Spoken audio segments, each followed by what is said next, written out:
다큐멘터리 역사를 찾아서 71편 근초고왕 백제의 역사를 고쳐 쓰다.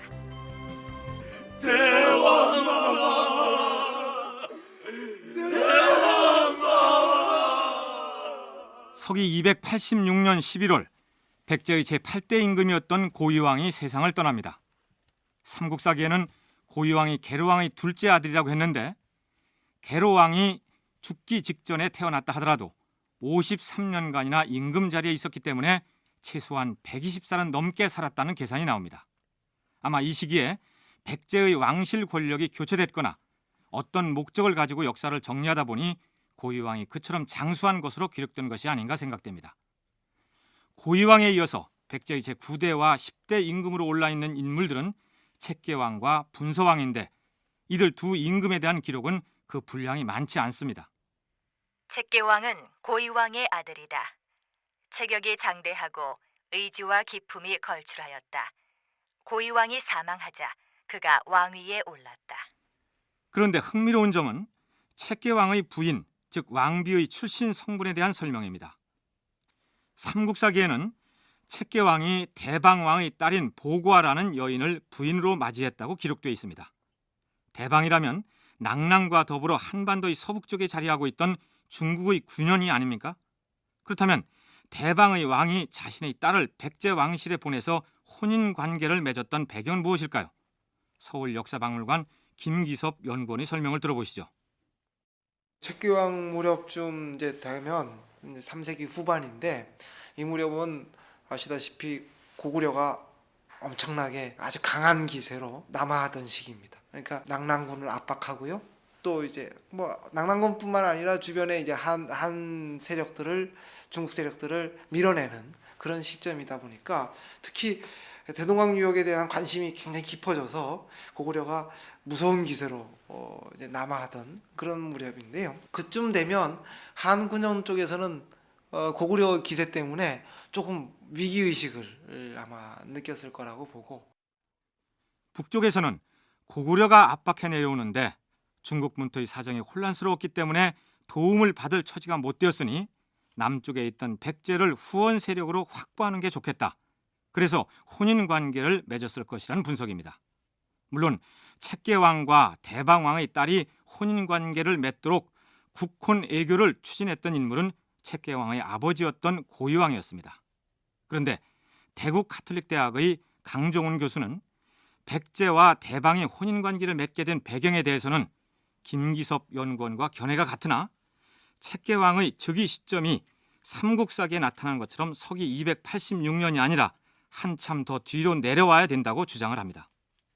고구려 미천왕이 낙랑군과 대방군을 멸망시켰던 그 310년대 초반, 313년에서 14년 그 상황하고 좀 맞물려 있는 것, 이렇게 저는 지금 추정을 하고 있죠. 그런데 이제 그 당시 그 대방하고 백제 관계가 어떻게 돼 있었냐 그러면은 3세기 후반에 목지국이 멸망하고 백제가 이제 마한연맹체를 주도하는 세력으로 이제 부상을 하게 되는데, 바로 이제 그 시기에 대방 입장에서도 한반도 남부에 있는 여러 세력 가운데 가장 강성한 세력이고 또 이제 그 세력의 동향을 주의해서 보지 않으면 안 되는 세력으로 이제 백제가 등장하니까. 그러면 삼국사기 고구려 본기에서 관련된 내용을 찾아볼까요?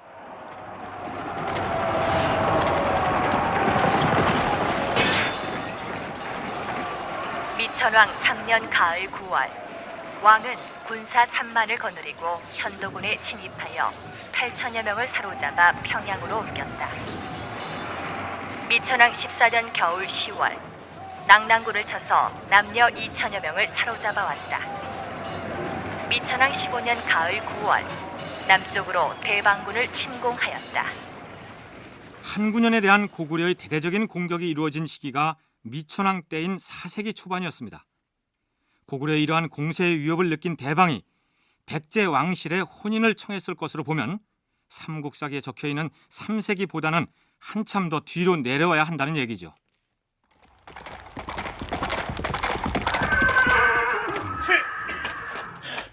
대왕마마, 우리의 도움을 청하기 위해서 대방에서 급히 사신을 보내왔사옵니다.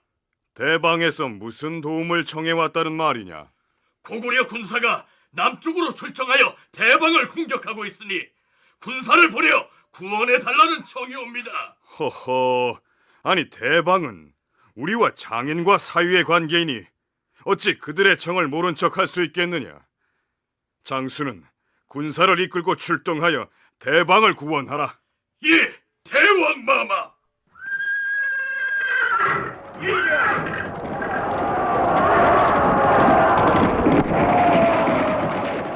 백제의 책계왕은 군사를 보내서 처가인 대방을 구원했는데 그 때문에 고구려의 원망을 샀던 모양입니다. 삼국사기에는 이렇게 기록되어 있습니다. 마침내 군사를 출동시켜 대방을 구원하였다. 고구려에서 이를 원망하였다. 왕은 고구려의 침략이 염려되어 아차성과 사성을 수축하여 방비하게 했다.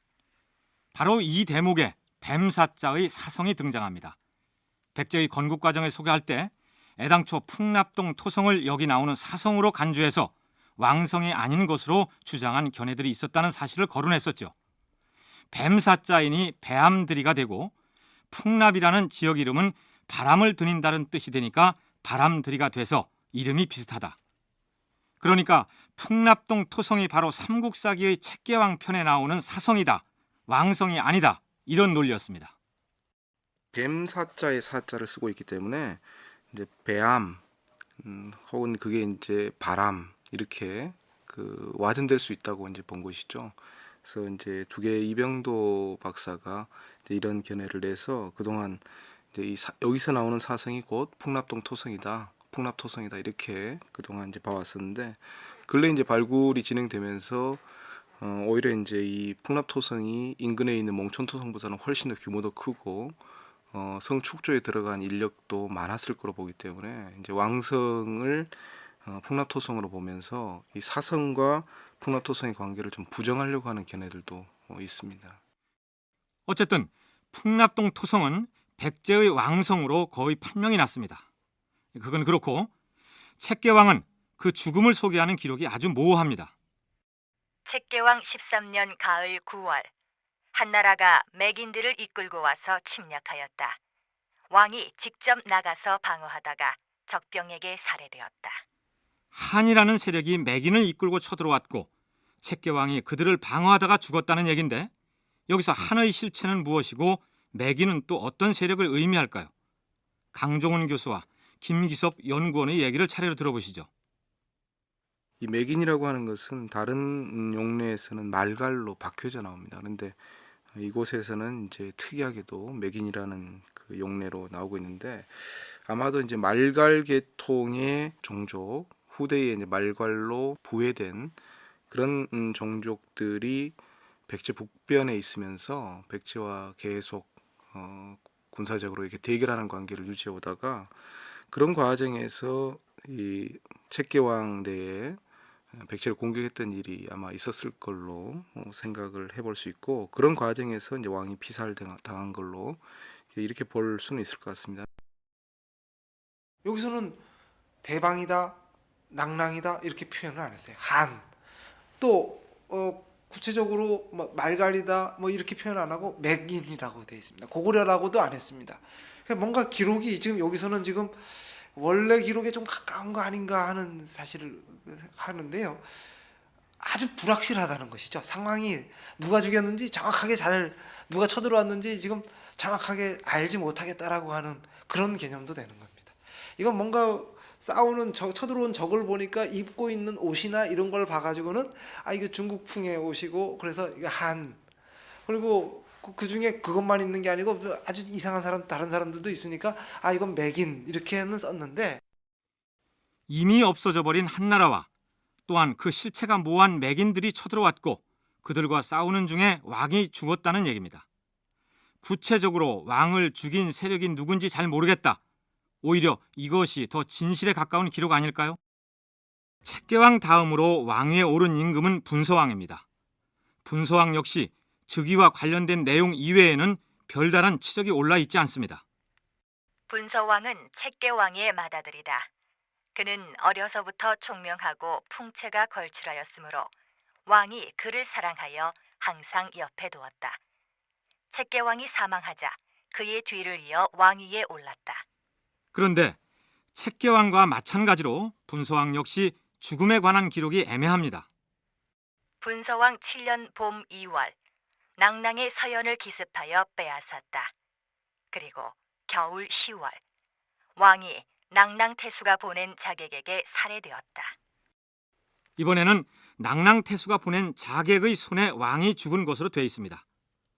그 전에 분서왕은 낭낭군을 기습해서 영토 일부를 빼앗았다는데, 그렇다면 백제가 당시 대동강 유역에 있었던 중국 군현의 낭낭군을 공격했다는 얘기일까요? 강종훈 교수는 그 낭낭이 아니라고 주장합니다. 그 상사기 초기 기사에 보이고 있는 낭낭은 실제 낭낭군으로 보지 않습니다. 상사기 초기록에 백제와 신라 쪽 기록에서 보면 낭낭의 위치가 한반도 서북부라고 보기에는 굉장히 그 어려운 그런 기사들이 많이 있습니다. 특히 이제 온조왕대 기록을 보면은 북쪽에는 말갈이 있고 동쪽에는 낭낭이 있다 이렇게 돼 있거든요. 그 낭낭의 위치가 백제 동쪽에 있었다 그러면은 대체로 오늘날 이제 영서 지역, 그 남한강을 끼고 있는 경기도의 동부 지역 내지는 강원도 서부 지역, 뭐 이런 정도로 이제 보는 것이 그 위치상 맞을 텐데, 한사군의 낭낭군이 아니라 경기도 동북쪽이나 강원도 일대에 자리 잡고 있던 진한 세력이 백제 변경을 자주 침입하곤 했는데, 낭낭오랑캐들이 또다시 우리 백제 변경에서 노략질을 냈단 말이냐? 아니 되겠다. 그동안 저들이 침입하면 그저 방어하는 데 급급하였으나 이번에는 선제 공격을 감행하여 저들의 영토를 빼앗고 말 것이다. 자, 가자!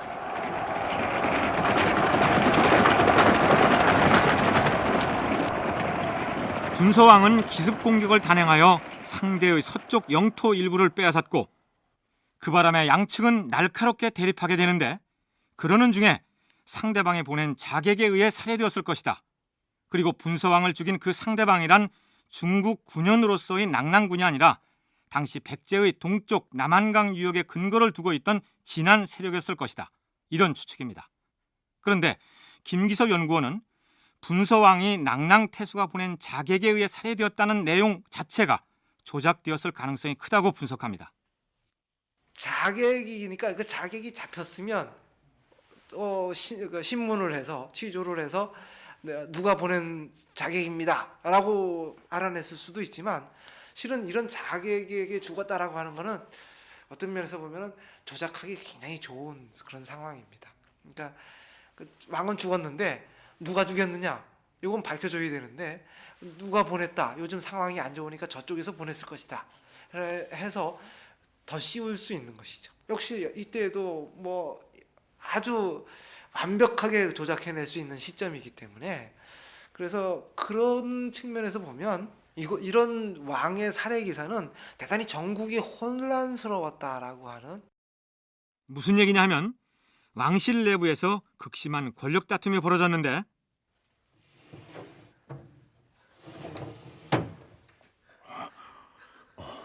일이 어찌 됐소? 은밀히 사람을 시켰는데 거사에 성공했다는 보고를 받았습니다. 됐어. 이제 우리의 세상이 됐어. 날이 밝으면 우리 사람으로 새로운 왕을 옹립하십시다. 새로운 임금을 옹립하는 문제는 나중 일이고, 조정 중신들과 백성들에게 어떤 병고로 왕이 죽었노라고 알려야 할 것 아니겠소? 간밤에 갑자기 중병이 발병하여 급사했다고 하면 어떻겠소? 아니들 말이오. 어제까지만 해도 쩌렁쩌렁한 목소리로 신하들을 호령하던 임금이 하룻밤새 병이 나서 죽었다면 누가 믿겠소? 그러면 좋은 수가 있습니다. 지금 우리 백제하고 저쪽 낭낭군이 사이가 안 좋은데 간밤에 자객이 숨어들어 왕을 살해하고 도주했다, 이렇게 발표하는 게 어떻겠소? 그중 무난한 계책이요. 이를 그렇게 꾸밉시다. 대왕은 그렇게 죽은 것으로 처리하면 되는데, 왕이 죽었으면 당연히 태자가 왕위를 이어야 한다고 나서지 않겠소? 태자가 아니더라도 선왕의 아들들이 한두 명이 아닌데. 무릇 왕자가 여럿일지라도 그 중에 임금이 될 그릇이 없다면 신하와 백성들이 용맹스럽고 지혜로운 인물을 왕으로 옹립하는 것이 고금의 도리이거늘 이미 조정의 여론을 우리 편으로 만들어 놨으니 걱정 마시오. 왕실 내부의 권력 다툼의 와중에서 임금이 살해되었는데 가장 무난한 핑계를 찾다 보니 평소 사이가 좋지 않던 세력이 자객을 보내 살해한 것으로 위장되었을 가능성이 있다. 이런 분석입니다. 자객에 의해서 살해되었다는 분서왕에 이어서 왕위에 오른 임금이 비류왕이었는데 비류왕의 즉위 과정을 기록한 삼국사기 내용이 이렇습니다. 비류왕은 구수왕의 둘째 아들이다. 성격이 너그럽고 인자하여 사람을 아끼며 또한 힘이 세고 활을 잘 쏘았다. 오랫동안 평민으로 살면서 명성을 떨쳤다.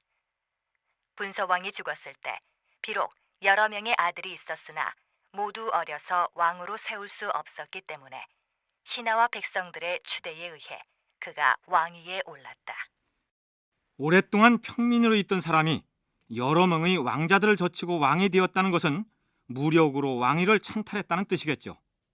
학자들은 백제 왕실이 권력 다툼에서 계루왕, 고이왕, 책계왕, 분서왕으로 이어지는 세력이 초고왕, 구수왕, 비류왕으로 이어지는 계통의 세력에게 패배한 것이라고 분석하기도 합니다. 고유왕계의 책계왕, 분서왕이 이렇게 비명행사하는 상황이었고 그런 상황에서 비류왕이 즉위했다라고 하는 기사가 나오는 것은 역시 고위계통의 그런 가계가 상당히 몰락하고 있었다라고 하는 것을 보여주는 것이 아닐까. 이걸 좀 더 키워서 얘기하면 고유왕 계통의 그런 국가라거나 계통의 어떤 세력들이 지금 소멸 단계에 들어가고 있었다. 어디 흡수되는 어떤 그런 아주 혼란기에 들어가 있었다. 다른 지역에 통합될 만한 뭐 그런 쇠퇴기에 들어가 있었다. 뭐 이렇게 해석하는 것이 옳지 않겠나. 그 당시 책계왕과 분서왕이 연이어서 그 외국 세력과의 갈등 과정에서 피살당했기 때문에 백제 입장에서는 이게 비상식이라고 할 수 있는 것이죠. 그래서 정상적인 왕위 계승이 이루어지지 못하고 국가의 그 위난 사태를 수습할 수 있는 그런 어떤 카리스마를 가진 구심점이 될 수 있는 그런 인물이 왕으로 올랐을 가능성이 큰데 바로 이 비류왕이 그런 인물로서 즉위했던 게 아닌가 이렇게 추정이 됩니다. 그런데 백제가 요소 지방에 식민지를 두고 운영했다는 이른바 요소 경략설 주창자들 중에는 고이왕 시기에 개척했던 산동반도의 대륙 백제를 책계왕과 분서왕이 이어받아 관리하다가 비명 행사했다. 이렇게 풀이하기도 합니다. 무슨 얘기냐면 책계왕과 분서왕은 한반도의 백제에 있다가 죽은 게 아니라 산동반도에 있던 백제의 식민지를 관리하다가 목숨을 잃었다는 얘기입니다. 분서왕의 한자 이름 분서가 서쪽을 나누었다는 뜻이니 그가 서쪽 백제인 대륙 백제의 관리에 정성을 기울였다는 뜻이 아니겠느냐 이렇게 얘기하기도 합니다.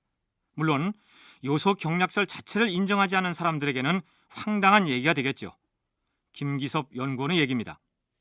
바다 건너 백제 땅이 있었다는 것은 듣기에는 기분은 좋은데 현실적으로 당시에 가능했다고 보지는 못합니다. 여러 가지 이제 상황에 비춰 백제가 그럴 힘이 있었느냐라고 하는 것도 문제지만요. 또 그런 힘을 밖으로 이렇게 보일 만큼 당시 상황이 한가했느냐. 그러니까 다시 말하면 백제의 수도가 지금 불안한 상태에서 군사를 보내가지고 중국에다가 식민지를 개척하고 이런 상황은 또 못 되지 않았겠습니까? 근데 그것도 그렇고 중국 쪽이 당시 뭐 혼란스럽다고는 해도 그 해당되는 지역, 산동 지역이라든지 요소 지역에는 끊임없이 강한 세력들이 거기서 계속 발흥을 했거든요. 백제가 중국 대륙에 식민지를 두고 운영했다는 요소 진출설 혹은 요소 경략설에 대해서는 근초광의 업적을 탐색할 때 상세히 짚어보기로 하겠습니다. 앞에서 분서왕의 죽음과 비류왕의 즉위 과정을 잠깐 짚어보았는데 백제의 제11대 임금으로 올라있는 비류왕 역시 명쾌하게 설명할 수 있는 인물이 아닙니다. 우선 그의 출신이 의심스럽습니다. 백성들과 중신들이 나를 백제의 새 임금으로 추대하니 기꺼이 그 간청을 받아들이겠노라.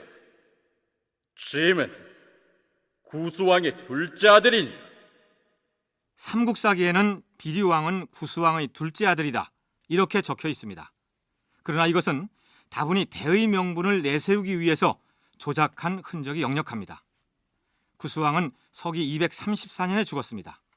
그 뒤로 고이왕이 52년, 책계왕이 12년, 그리고 분소왕이 6년 동안 왕위에 있었으니 비류왕은 아버지인 구수왕이 죽은 지 70년이 지난 후에 왕위에 올랐다는 얘기가 됩니다. 그리고 무려 40년 동안 임금 자리에 있었습니다. 그런데 비류왕에게는 우복이라는 이복 동생이 있었다고 나옵니다.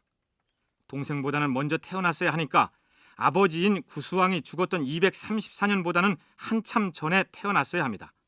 그렇게 따져보면 아무리 적게 잡아도 110년 이상을 살았다는 얘기가 됩니다. 무력으로 왕위를 찬탈한 고이왕이 자신을 게르왕의 둘째 아들이라고 천명하고 120살 이상 산 것처럼 했던 것과 마찬가지로 명분을 내세우기 위해서 혈통을 조작했다. 이렇게 봐도 무리가 없을 것 같습니다. 그렇다면 왕의 이름이 왜 하필 비류왕일까요? 나는 이 나라 백제를 건국하신 비류대왕의 후손이니라. 이런 의도가 있지 않았을까요? 삼국사기 백제봉기의 그 왕들의 계보를 보면 이 비류왕 경우 말고도 이제 제2자라고 표현된 왕들이 다수 있습니다. 그런데 대부분 보면 계보가 의심스러운 경우 이렇게 제2자라고 표현하고 있습니다.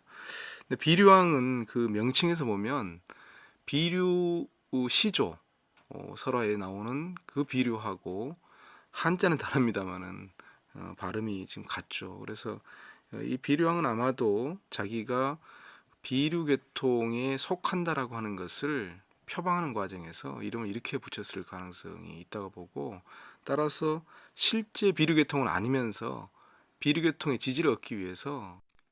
그렇다면 이 시기에는 이미 따로따로 존재했던 두 개의 백제, 즉 비류 세력과 온조 세력이 통합을 한 상태라는 뜻인데요. 두 세력이 합친 시기를 두고 학자들마다 의견이 조금씩 다릅니다. 백제의 대륙 건국을 주장했던 이도학 교수는 양쪽 세력이 합친 시기를 근초고왕 때로, 노중국 교수는 초고왕 시기로, 그리고 김기섭 연구원은 4세기 들어설 무렵이 아니겠느냐 이렇게 추정합니다. 강종훈 교수의 견해도 들어볼까요? 단정할 수는 없습니다만은 그 비류 계통의 첫 왕으로 그 짐작이 되고 있는 고이왕이 게루왕의 제2자로 나오고 있거든요. 그러니까 초광이 앞선 게루왕, 바로 이 게루왕 대의 양 집단의 어떤 결합이라든지 이런 것이 있었지 않았을까라고 이제 추정을 할 수 있죠. 그러니까 게루왕의 계보를 맞추면서 고이왕이 이제 초고왕의 동생인 것처럼 이 계보를 이렇게 분리해가지고 이렇게 왕계가 구성되어 있는 게 아닌가 이렇게 이제 추정을 하고 있죠. 비류왕은 40년간 재위하면서 임금으로서의 역할을 무난히 해낸 것으로 기록되어 있습니다. 심히 백성들을 일일이 찾아가 살필 수 없으니 그대들을 임금의 사신으로 임명하여 각 고을에 보내고자 하는 것이다. 백성들의 어려움을 두루 살피고 짐의 이름으로 위로해야 할 것이다. 호라비와 과부, 고아, 그리고 자식 없는 늙은이들, 자력으로 살 수 없는 자들에게는 우선 1인당 석섬씩 곡식을 나눠주도록 하라. 비류왕은 이처럼 덕을 베푼 임금으로 묘사되어 있는데 그를 괴롭힌 것은 끊임없이 이어지는 자연재해였습니다. 비류왕 13년 봄, 가뭄이 들었다.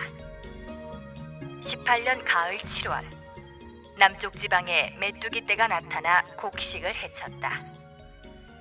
28년 봄과 여름에 큰 가뭄이 들어 풀과 나무와 강물이 말랐다. 흉년이 들어 사람들이 서로 잡아먹었다. 여기서 기민상식, 즉 굶주린 사람들이 서로를 잡아먹었다는 대목은 실제로 사람이 사람을 잡아먹었다는 얘기가 아니라 그만큼 혹독한 굶주림에 시달렸다는 사실을 상징하는 표현이라고 전에 고구려사를 방송할 때 언급한 바 있습니다. 그리고 삼국사기 비류왕편의 기록 중에 또 하나 눈에 띄는 대목은 이복 동생 우복의 반란에 대한 부분입니다. 비류왕 18년 봄 정월, 왕이 이복 동생 우복을 내신 좌평으로 삼았다. 내신 좌평이란 왕명의 출납에 대한 일을 담당하는 요즘식으로 말하자면 대통령 비서실장쯤 되는 대단히 중요한 직책입니다. 그랬는데 임명한 지 6년 후인 비류왕 24년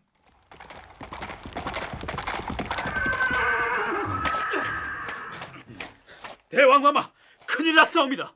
무슨 일이냐?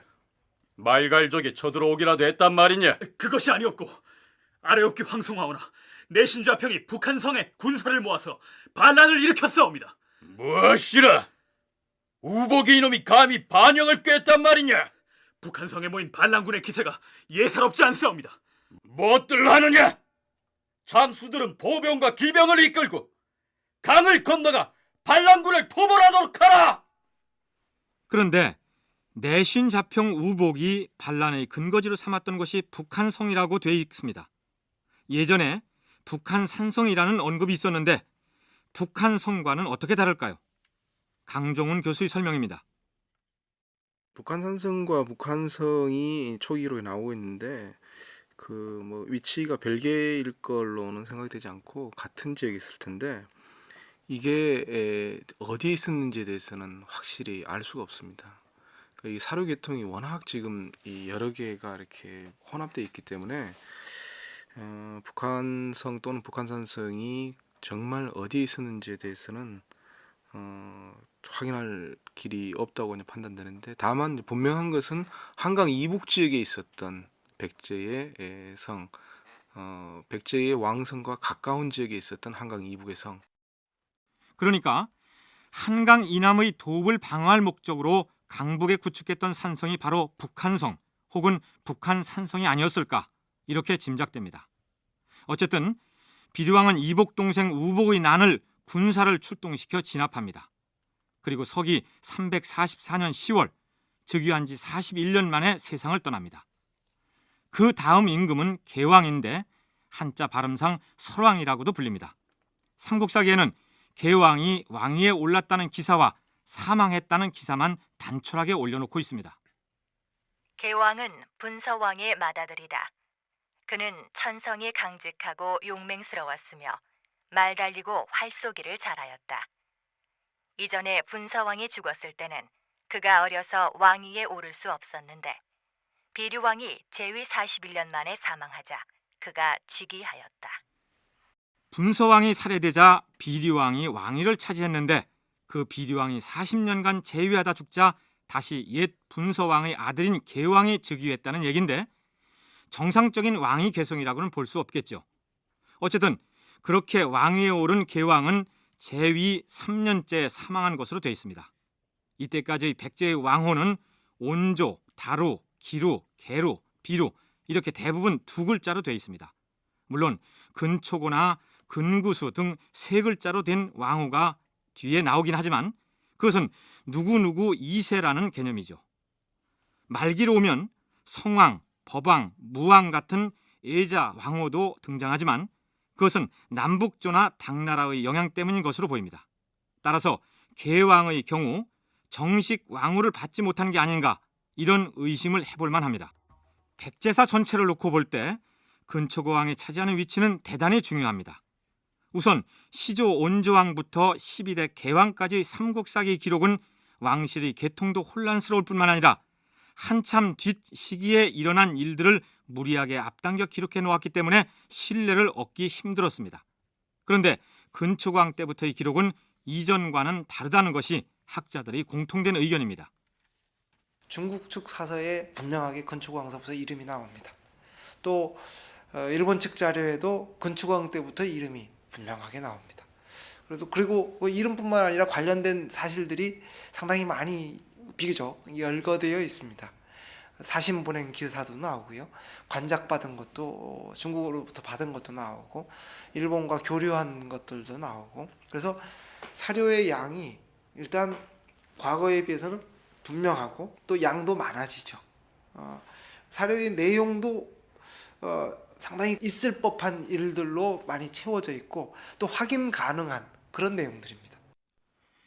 근초고왕 때부터의 기록은 중국이나 일본 사서에도 그 내용이 수록되어 있기 때문에 기록의 진위 여부를 확인할 수도 있습니다. 그렇다면 그 이전의 백제 역사를 우리는 어떻게 이해해야 할까요? 일본의 일부 학자들은 근초고왕 이후의 백제 역사만이 진실이라고 주장합니다. 온조왕부터 개왕까지 백제사는 모두 허위라는 얘기죠. 이런 주장에 대해 강종원 교수와 김기섭 연구원의 반론을 차례로 들어보시죠. 근초왕대의 백제가 처음 그 일본 측 사서에 나타난다고 해가지고 백제의 시작이 4세기 중엽 근초왕대라고 이야기할 수는 없죠. 이미 삼국지 단계에 보면 마한의 그 50여 소국 가운데 백제국이 분명히 등장하고 있습니다. 그래서 백제가 근초왕 이전에 이미 한강 유역에 자리 잡고 있었다는 것은 분명한 사실이고, 또 그 백제 시조설화에서 보이고 있는 고구려로부터 시조가 내려왔다는 전승, 그것은 지금 석천동이라든지 이런 데서 나타나는 고구려 양식의 무덤, 적석초형을 통해 가지고 우리가 입증을 하고 수 있기 때문에 비료왕 때까지는 별로 분명하지 않다가 근초왕 때부터 아주 분명해지니까 그래서 이제 일본 사람들은 근초왕 때부터 믿을 수 있다라고 하는 것이죠. 근데 그렇게 보는 건 좀 문제가 좀 있습니다. 분명하게 나오니까 믿을 수 있다 했는데 벌써 분명해진 시점에서는 그 나라가 덩치가 굉장히 커진 상태거든요. 그러니까 커진 상태만 믿을 수 있으면 닭부터 믿을 수 있다, 병아리는 못 믿겠다, 이런 뜻인데, 병아리부터 볼 줄 알아야 이제 이 닭도 결국은 의미를 우리가 제대로 인식할 수 있는 거 아니겠습니까? 근초고왕 때의 백제는 동북아시아의 강대국이었던 고구려와의 전쟁에서도 승리를 거두고 일본 왕실의 칠지도를 하사할 만큼 막강한 모습으로 등장합니다. 그 이전의 역사가 없다면 이런 강대국이 갑자기 생겨날 수 없는 일 아니겠습니까? 근초고왕은 비류왕의 둘째 아들이다. 그는 체격이 크고 용모가 기이했으며 원대한 식견이 있었다. 개왕이 사망하자 그가 왕위를 이었다.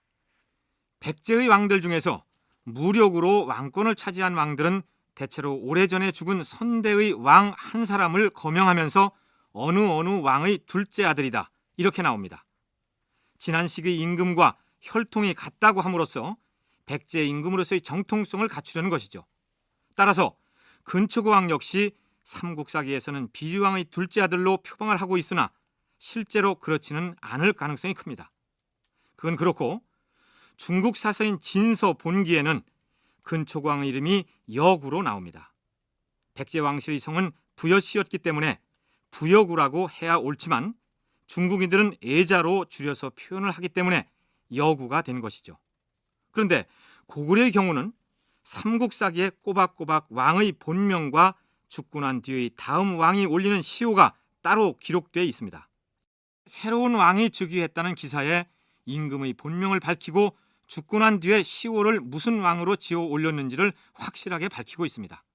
그런데 백제의 경우 본명을 따로 밝히지 않고 무슨 왕이라고만 적고 있습니다. 25대 문영왕의 경우 본명이 사마인 것으로 되어 있는데 문영왕릉에 소개된 명문에는 사마왕이라고 되어 있습니다. 이름자 뒤에다 그냥 왕을 붙여서 부르기도 했다는 얘기죠. 바로 죽자마자 바로 무덤을 만들어서 안치한 것이 아니고 죽은 뒤에도 2년 뒤에 묻었는데, 뭐 그런 상황이면 왕이 죽고 난 다음에 시호부터 이제 후대의 조선시대나 이런 걸 감안해 보면 시호부터 다 적어야 되겠죠. 먼저. 그래서 충분히 적어 넣을 수 있는 시점임에도 불구하고 거기서는 사마왕으로 나온단 말이죠. 근데 사마라고 하는 거는 그 삼국사기에 보면 이름으로 나옵니다. 왕의 이름은 사마였다, 이렇게 나오는데 실제로 백제 사람들이 만든 문영 왕릉에는 거기에는 왕을 소개하기를 사마왕으로 소개를 해요. 이름을 그냥 왕으로 같이 쓴 거죠. 자, 그럼 이제부터 근초고왕의 업적을 살펴보기로 할까요? 근초고왕 2년 봄 정월 천지 10년께 제사를 지냈다. 이어서 진정을 조정 좌평으로 삼았다. 진정은 왕후의 친척으로 성질이 흉악하고 어질지 못하였다. 이를 처리함에 있어서도 까다롭고 잔소리가 많았다. 그는 권세를 믿고 함부로 행동하여 백성들이 그를 미워하였다. 삼국사기 백제 본기 중에서 최초로 참진자를 쓰는 진씨라는 왕비족의 존재가 나타납니다.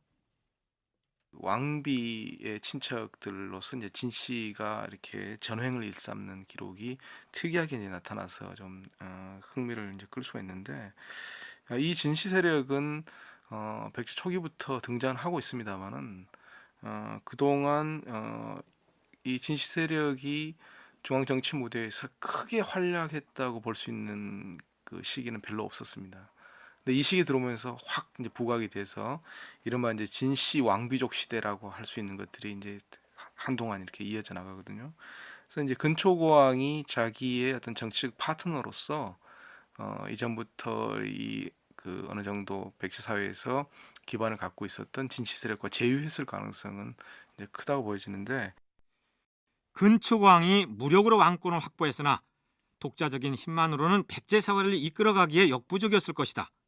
따라서 진씨로 대표되는 세력과 혼인 관계를 맺고 그들을 정치적인 파트너로 맞아들였을 것이다. 이런 분석입니다. 그런데 문제의 그 조정좌평이 왕후와 친척이라는 세도를 믿고 백성들을 괴롭혔으며 성격마저 포악하다고 기록을 했으면 다음에는 자연스럽게 이런 조치가 취해져야 하는 것 아닐까요? 짐이 왕후의 체면을 살펴서 진정을 조정좌평으로 임명했거늘 그 권세를 이용하여 백성을 괴롭히고 함부로 행동하고 있으니 결코 용서할 수 없다. 조정좌평 진정을 당장 잡아들이도록 하라. 만일 근초고왕이 진정이라는 왕의 친척을 불러들여서 알아듣게 좋은 말로 충고를 했고 진정이 임금에게 잘못을 빈 다음 용서를 구했다. 그 뒤 진정은 충성스러운 신하가 되었다. 이 정도의 얘기라면 삼국사기에 실리지도 않았겠죠. 뭐시라, 진정이 짐의 명을 거역하고 측근들을 충동질하여 반역을 꾀고 있단 말이냐. 이런 고의한 놈. 장수는 당장 군사를 이끌고 출동하여 진정의 목을 베어오도록 하라.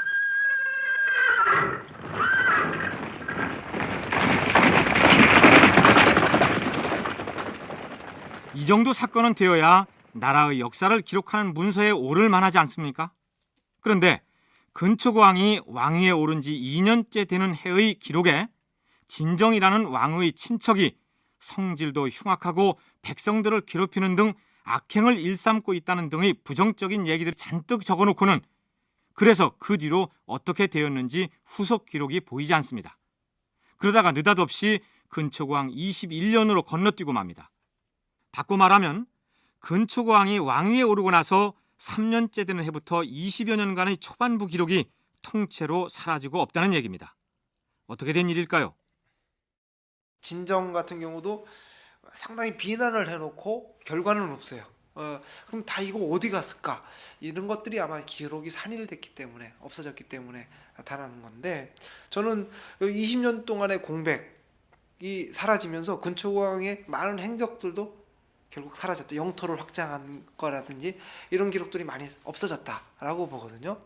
그래서 그런 기록들이 다 어디 갔을까? 그거 찾아보면 다는 아니겠지만 그 중에 일부가 아마 온조왕 때 기록이나 이런데 지금 소급해서 가 있는 바람에 이런 공백들이 이렇게 무더기로 생기지 않았을까, 그렇게 저는 보고 있습니다.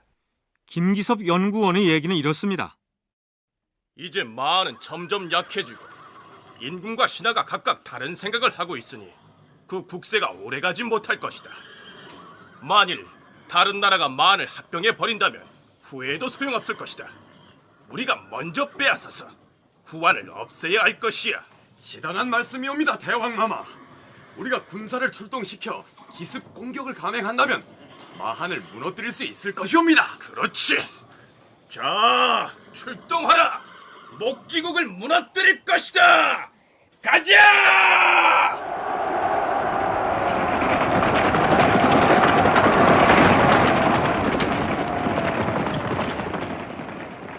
근초고왕은 군사를 이끌고 그동안 마한 연맹체의 맹주 역할을 해왔던 목지국 정벌에 나섭니다.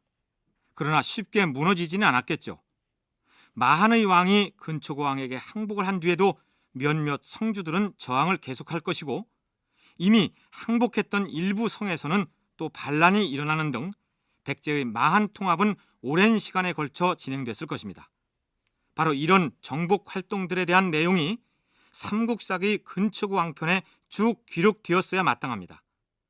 그런데 근초고 왕의 이런 업적을 모조리 시조인 온조왕이 이룬 것처럼 앞으로 가져가 버렸기 때문에 근초고 왕 초반부 20여 년은 빈칸으로 두고 건너뛸 수밖에 없었다. 김기섭 연구원의 분석이 이렇습니다. 삼국사기의 근초고 왕에 대한 기록이 근초고 왕 재위 2년째에서 갑자기 21년째로 건너뛰어버린 이유를 다르게 해석하는 견해도 있습니다. 백제의 요소 경략과 관련 짓는 분석입니다. 그 내용을 간추려보면 이렇습니다. 백제의 왕권을 차지한 근초고 왕은 한성을 떠나 요소 지역에 있던 대륙 백제로 건너갔다. 따라서 한성은 조정 좌평 진정을 비롯한 왕후의 척족들이 다스리고 있었다. 당시 고구려는 낙랑과 대방을 무너뜨리고 현도성까지 장악하여 세력을 넓혀가고 있었기 때문에 한반도와 대륙으로 분리돼 있던 백제는 군사적 열세를 실감하고 있었다. 그 무렵 모용 선비족과 고구려 사이에 치열한 전투가 벌어졌다. 그들의 막강한 군사력 앞에 고구려는 무기력하게 무너졌고 고구려의 도성인 환도성이 모용 선비족의 연나라에게 유린당했다. 이런 상황에서 근초고 왕은 대륙 백제를 버리고 한성 백제로 돌아올 수 없었다. 그러니까 근초고 왕이 즉위한 뒤 20년간의 기록이 삼국사기에서 보이지 않는 것은 그 기간 동안에 근초고 왕이 한반도의 한성 백제가 아니라 중국 요소의 대륙 백제에 가 있었기 때문이라는 얘기입니다. 김부식을 비롯한 고려시대의 학자들이 삼국사기를 집필할 때 근초고 왕에 대한 자료를 점검했을 때 백제의 임금이라는 사람이 엉뚱하게도 중국 대륙에서 활동한 것으로 나오자 백제의 요소 진출에 대한 이해가 없었던 그들은 그 20여 년간의 기록을 삼국사기에서 모두 빼버렸다. 이런 얘기입니다. 그러나 백제의 요소 경략설 자체를 해의적으로 보고 있는 김기섭 연구원은 이에 대해서 대단히 부정적인 견해를 내보입니다. 소설이면 재밌는 소설인데 역사상으로는 조금 이해하기 어렵습니다. 요 20년에 해당하는 기간 동안에 중국의 역사를 한번 보면 중국 역사가 대단히 아주 좀 급박하게 돌아가는 측면이 있긴 있는데 그런데도 아주 강성한 나라들이 그 해당하는 지역들을 장악을 합니다. 전현이랄지 뭐 이런 나라들은 대단히 강해가지고요. 고구려조차도 막 밀리고 막 그런 나라들인데 그런 나라들의 본거지에 거의 가까운 지점들이에요. 해당되는 요소 지역이랄지. 그래서 도저히 백제가 그 지역까지 가가지고 그렇게 넓은 영토를 장악했다고 보기는 참 어렵죠. 그렇다면 백제의 요소 진출 가능성에 대해서 신중한 긍정론자라고 자신을 소개하고 있는 강종훈 교수의 견해를 들어볼까요? 그거는 이제 그 자료가 없는 상황에서 그 여러 가지 추정을 해볼 수는 있겠죠. 그러나 뒷받침을 받을 수 있는 게 없기 때문에 뭐 가타부타 이야기라 하기는 좀 어려울 것 같습니다. 대륙백제라고 하는 그 주장 역시 나중에 이제 그 요소 진출이라고 하는 것이 그 실제로 벌어집니다만은 그렇다고 해서 이것을 너무 과장해 가지고 백제가 중국 대륙에 아주 뭐 광범위한 영토를 장악하면서 일정기가 있었다 이런 식으로까지 확대해서 가는 것은 조금 위험하다고 생각됩니다. 그러나 중국 대륙에 백제가 존재했음을 뒷받침해주는 기록들이 중국 사서에서 엄연히 발견되고 있는 상황에서 백제의 요소 진출설 자체를 전면 부정할 수는 없을 것입니다. 그 부분은 나중에 좀 더 구체적으로 짚어보기로 하죠. 자, 그럼 이제 백제와 신라의 관계를 짚어보기로 할까요? 근초고 왕 21년 봄 3월 신라에 사신을 보내 예방하였다. 23년 봄 3월 신라에 좋은 말 2피를 보냈다. 지금까지는 백제가 남쪽에 있는 마한 소국들과 싸워서 영토를 넓혀나간 사건들을 삼국사기에서는 백제가 신라와 전투를 했다는 식으로 표현해 왔습니다.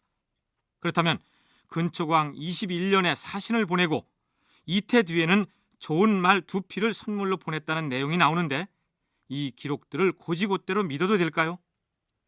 충분히 그럴 소지가 조금 있다라고 하는 거죠. 이게 신라인지는 요건 조금 더 고민을 해봐야 됩니다만, 가야하고는 분명히 근초고왕 때쯤 되면 가야하고 소통했다라고 하는 걸 여러 물증을 통해서 우리가 알 수 있습니다. 유물을 통해서도 알 수 있기 때문에 아마 신라인지는 정확하게 얘기할 수 없지만 분명히 가야나 그쪽 지역에 있는 남부 지역에 있는 국가들과 교통했다라고 하는 정도로 우리가 이해할 수는 있습니다.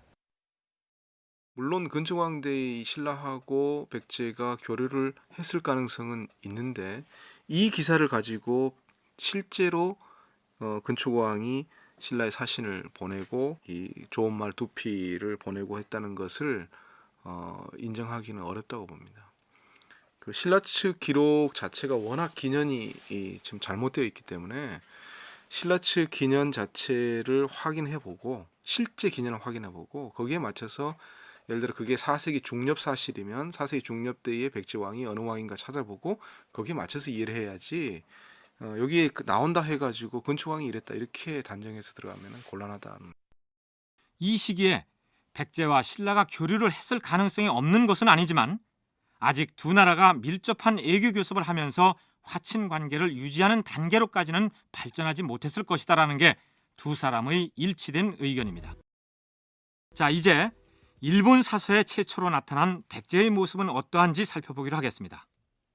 일본서기 신공 황후편에 백제 얘기가 처음으로 거론되는데 내용은 이렇습니다. 사마숙리를 탁순국에 보냈다. 일본 조정에서 사마숙리라는 사신을 탁순국에 보냈다는 얘긴데, 여기서 탁순국이란 지금의 경남 창원에 있는 가야 연맹의 한 소국이 아닌가 추정됩니다. 계속 들어볼까요? 탁순의 왕 맑음 한기가 일본 사신 사마숙리에게 말했다. 지난번에 갑자기 백제 사람들 3명이 우리 탁순국에 왔습니다. 그 이름이 구저, 미주류, 막고 이렇게 되는데, 이 3사람이 우리 탁순국에 와서 일본 얘기를 하지 않겠습니까? 오, 그래요? 백제 사람들이 우리 일본에 대해서 뭐라고 하던가요? 백제 사람들과 우리 탁순국 사람들이 주고받은 대화가 이러했지요. 우리 백제의 대왕께서 동방에 일본이라는 귀한 나라가 있다는 얘기를 들으시고 그 나라에 조공을 하라고 우리들을 보내셨습니다.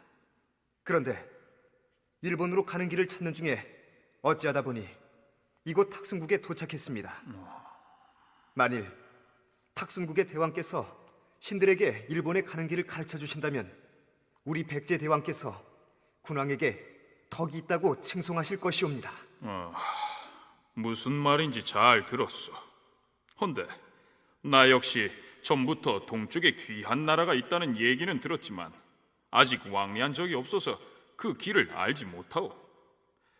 바다가 멀고 파도가 험하여 큰 배를 타야 겨우 통할 수 있을 것이니 비록 길을 안다 하더라도 당장 어떻게 도달할 수 있겠소? 그렇다면 당장은 갈 수 없겠습니다. 백제로 돌아가서 큰 배를 갖춘 다음에 가야 하겠습니다. 만약 동쪽의 그 귀한 나라에서 사신이 오거든 반드시 우리 백제에게도 알려주십시오. 네, 그리하리다.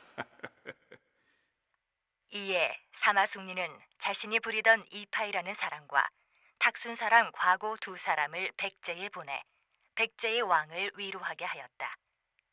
백제의 초고왕은 기뻐하며 후하게 대접하고 5색의 체견 한 필씩과 각궁전과 철정 40매를 이파이에게 주었다. 그리고 보물 창고를 열더니